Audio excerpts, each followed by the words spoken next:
Space lane, point Tridecadon Pentagon line, Jama Wormhole Station, the top.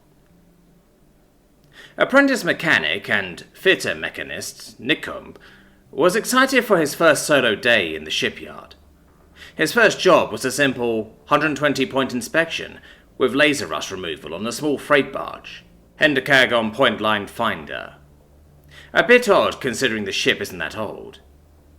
Nicombe's trainers had always rammed into his spine that it's best to meet the captain at the ship so you can discuss problems and potential fixes before starting work, but in this case the captain just replied to start the inspection, and he'll be back in about 2/3 of an hour. Just enough time to scan the hull with the X-ray machine, Nicombe thought, as he entered the bay. The first step is to inspect the inside of the ship for crew members, as no one wants to get X-rayed accidentally. On the way around to the main entrance on the side of the ship, he noticed some odd modifications on the hull. What looked like retractable covers over the RCS ports, and corroded metal plates bolted on behind hull protrusions, where there were no ceramic heat tiles. A bit weird, he thought. I'll check those plates first. Quickly checking the inside of the ship for any signs of life and finding none, Nicombe exited the ship, where he came in, and pointed to the large gantry-mounted X-ray machine squarely at the closest corroded plate. Zinc. What in dark caves? He swore, quickly pointing it at another. Aluminium. Gonna have to remove these plates to get a proper scan. He quickly got his 5-drawer socket set cabinet and pushed it around to the back of the ship, up onto the elevated work platform. Time to get to work. After about 3.5 minutes of screwing around, Nicombe found his first problem. Sockets in 15 different measuring systems and none of them fit. Wow, time to use the old bolt rounder, he said, getting out a crescent spanner. Unfortunately for him, the shifter must have had ears, as it immediately rounded off the first bolt. Debs. Looks like I'm going to have 16 different socket sets after today. He quickly measured the unrounded bolt head, and put the size into his tablet, which hopefully returned a set that could be 3D metal printed. Make that 17. K's, why have 2 sizes in a standard measurement file? He grumbled. He sent the order to print them off and headed down, knowing they'd be done when he got there to inspect the print. Opening the case and using his tablet to translate the numbers, he noticed that not only were there 2 different sizes, but they were combined with the individual sockets, with one side being 10mm and the driver's side being 1/2 or 3/4 inch. Yeah, sure, let's just combine these completely unrelated numbers and fractions. This makes total sense. At least I can use the same tool to drive both sizes. Black. After about 13 minutes, Nicombe had finally managed to remove all the plates and start the X-ray scan at the back. Looking good so far. Some low-voltage wiring bonded to the hole where those plates are. Interesting. Nicombe scanned his first few RCS ports and confirmed that they do in fact have covers. Why have covers but only on the bottom? Nicombe's train of thought was interrupted by a noise at the hangar entrance. Nicombe, you in here? Just want to check up on how you're doing. That was Jacob, a weird bipedal mammal. I'm back here, Nicombe yelled out, about halfway through the hull scan. Jacob started walking towards the rear of the ship, saying he might even be able to help. Help? Don't you have to finish your jobs as well? Yeah, nah, they put me on 4th shift, remember? Just got off. Well, if you just got off, how are you going to help me? They won't let us work off hours. You know I can't really help during your solo review, but you can ask me questions. Ah, so you want to talk. Is it going to be about how your species is the worst species in the world? Yeah, no, I wouldn't do that to you.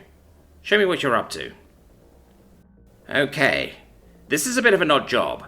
They ordered a 120-point inspection as well as hull scan and rust removal. But the half of the hull I've scanned so far is no rust, just these weird corroded plates. Jacob frowned. You know, captains can be overly cautious sometimes. They order something that's not required just in case it shows up. Yeah, I know that, but what about the plates? They're even connected to the low-voltage wiring on the inside of the hull. Got a ring terminal straight to them on the bolts. Let me see one of those bolts. Jacob's frown immediately deepened. What socket set did you have to use to get these out? None of the ones that I had worked, so I had to print a new set. Let me see it. Upon opening the case, Jacob immediately yelled, "No!" and started walking to the exit to the front of the bay. What? Nicombe yelled out. This might be a human ship. And I'm not talking to no humans. I thought you were human. Exactly, he yelled, and then he was gone, leaving Nicome alone, wondering what just happened. Black. Never gonna understand him. The next third of an hour passed without incident, until Nicome got a message from the captain saying he was heading back to the maintenance bay, and asking what had been found so far. No rust, those plates that were bolted on were severely corroded, so I've removed them. That's the sacrificial anodes doing their job. Just get some new plates bolted up, they don't have to be the exact same size. Okay, we'll charge extra for non-standard parts. Understood.